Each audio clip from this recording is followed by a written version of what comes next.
Bene ragazzi, benvenuti all'interno di questo nuovo video di SimCity. Allora, vi voglio dire solo questo, oggi è un video molto veloce. Siccome stanno facendo dei lavori intorno a casa mia, non sono riuscito a fare un video completo di SimCity per farvi vedere un po' la mappa come stava andando.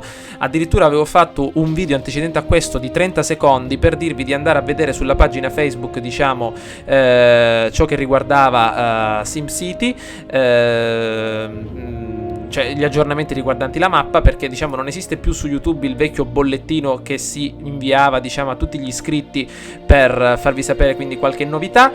Comunque ho deciso di lasciare quell'annuncio sulla pagina Facebook, così quelli che seguono anche Facebook possono guardarlo, però di fare, diciamo, adesso che c'è un pochettino più di calma, un video qui su YouTube. È molto importante appunto fare questo video oggi perché diciamo che la regione è ormai conclusa, ormai la mappa è stata vinta da questi 4 giocatori: sindaco di Las Vegas Alebros Super 24, sindaco di Yonkan Fold Camels, sindaco di Frontesfield Mickey Simo 92 e sindaco Xenon 3002 di Fantasy City. Hanno completato la grande opera, è un aeroporto internazionale. Adesso speriamo che ancora abbia un po' di tempo. Entriamo un attimo a Fantasy City per farvi vedere un attimo l'aeroporto internazionale che hanno costruito. Le altre 3 squadre, compresa la mia, non hanno costruito la grande opera, cioè hanno solo iniziato l'opera, il cantiere, ma non l'hanno completata. Questa è l'unica città, che è l'unica sottoregione che è riuscita a completare la grande opera.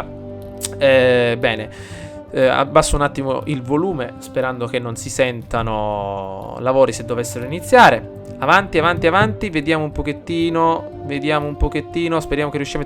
D'altronde oggi ci sono parecchi problemi relativi a SimCity perché non si riesce per bene a entrare nelle mappe. Allora, ecco l'aeroporto internazionale, ragazzi, molto velocemente, è stato completato da questa regione, quindi complimenti a voi. Se volete vedere un'altra regione, ci saranno questi 4 giocatori e cambieranno le altre 3 squadre, e vedremo un pochettino quello che potremo fare. Allora, Green World, eccoci qua ragazzi, le altre città ve le farò vedere quando avrò ancora un po' più di tempo. I lavori forse continueranno per tutta la giornata di oggi, per tutta la giornata di domani, quindi ora forse siamo vicini alla pausa pranzo, quindi forse avranno finito per qualche minuto, però non ho il tempo per farvi vedere tutte le città di tutti i ragazzi, quindi il video di tutte le città arriverà magari dopodomani, quando termineranno definitivamente.